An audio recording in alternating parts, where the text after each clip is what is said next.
touring. Called Heal Planet Earth, or HOPE, and the project itself is called Global Emergency Operation, or GEO. So we are calling our team as HOPE-GEO team, and the website is hope-care.org. And Heal Planet Earth, the name speaks for itself. The Global Emergency Operation speaks for itself. You may ask why emergency, and I will explain it as I answer this question. This project, I'm on the second day of a 4-month tour, which will cover 6 Canadian provinces, starting from Alberta. And then after Alberta, we'll be going down to the states. I will be to do 24 states, and then I will double back through Canada from Quebec, Ontario, Manitoba, Saskatchewan, Alberta again, and then back into BC. We just crossed the provincial line between BC and Alberta not long ago, and so this will last for about 4 months and a week or two. And the Global Emergency Operation is a 3-year project, and this is the first year. July the 1st is the first day of the entire operation, so it will end at the end of June 2011. The first year, 2008, I will be touring the Canada and the northern US states and northeastern US states. Next year, 2009, I'll be touring the western US states, southwestern, midwestern, southern and southeastern US states, approximately 24 of them. And the third year, 2010, I'll be going around the world, 2010 and 2011, and I'll be, or according to the plan, going to at least 4 continents, if not 5, and 20, if not 30 countries. And why we're doing this is that the world must work together on this one, because it's a global problem. It affects everybody. Everybody is causing the problem. Everybody should submit a solution, or participate in a solution, or contribute to it. And the United States is important because it is the most powerful nation, richest so far, and the greatest energy consumption country, about to be overtaken by China, or already have, but on a per capita basis is among the highest in the world. And this global emergency operation has 4 objectives. The aim, of course, is to save the Earth's biodiversity from mass extinction due to global warming. The objectives are 4 for this particular 3-year project.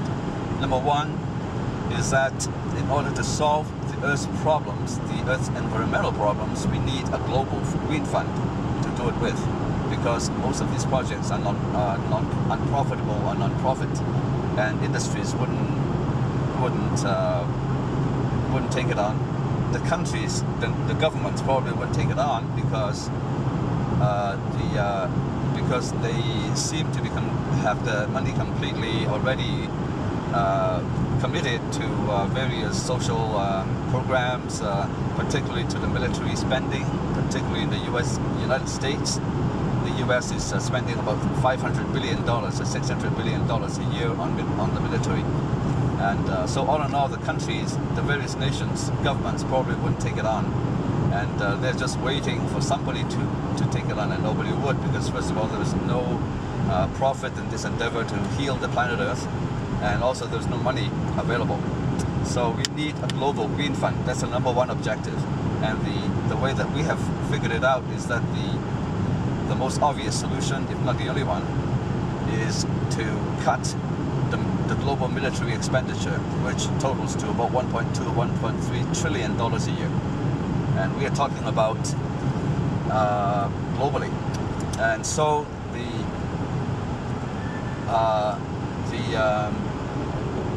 strategy is to use the United Nations as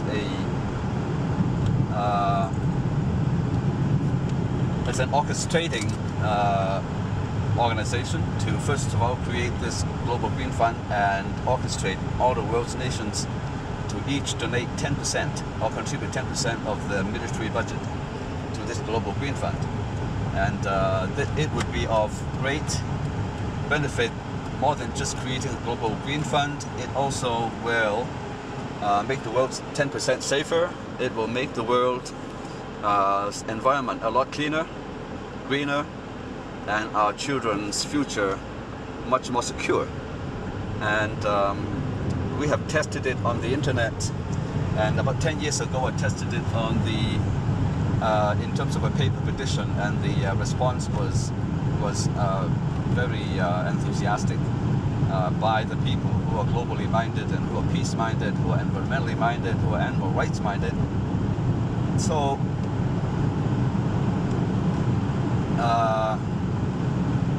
so that is the Global Green Fund. We're talking about 10% of $1.3 trillion, and that is $130 billion a year. And that is just the beginning. I mean, that certainly would not be enough at all. It would get the ball rolling. That's about it. I would think that in order to fix the world's problems, I would say $700 billion a year is what we need. Is what would be sufficient to cure the planet Earth of all her 6 or 7 diseases, such as global cancer, global AIDS. By global AIDS, I mean the damage to the ozone shield, global fever, is global warming, etc., etc. And the second objective of the GEO, or the Global Emergency Operation of the Heal Our Planet Earth organization, is to organize and to activate a global coalition against the fossil fuels, and particularly against the Alberta tar sands. And the objective of that is to close down the Alberta tar sands within 3 years, and that means by the end of June 2011. The third objective is to generally raise public awareness by direct lecturing, by media, and this is what this tour is about. And the fourth is to launch a series of time capsules to the year 2060, to our future generations. And this time capsule will include a lot of information of today's world, and the centerpiece of these time capsules will be a brass plaque, or a pair of brass plaques in each time capsule. There will be at least one time capsule per province and per US state, and eventually per country in the world. And one of the plaques will nominate the heroes of our time that works for future generations to tackle global warming. And there will be a dark plaque for the locally nominated criminals against nature and humanity of that state or the province. So, for example, we're in Alberta now, and the Alberta plaque says the criminal against nature and against humanity of Alberta. The number 1 criminal is Ed Stelmach, the Alberta Premier, and the number 2 criminal against nature and humanity in Alberta is the so-called Environment Minister, Rob Rennie. And the other several are all the big oil companies' CEOs, because they should know better. They should know better what they're doing. What they're doing will impact in the future world, and nonetheless, they've closed their eyes and their hearts to this. They have set our future generations aside as if they were totally irrelevant, and they are forging forward for their immediate profit. So all these are criminals against nature. So all in all, this tour will have these 4 objectives to summarize. Number 1, the Global Green Fund. Number 2,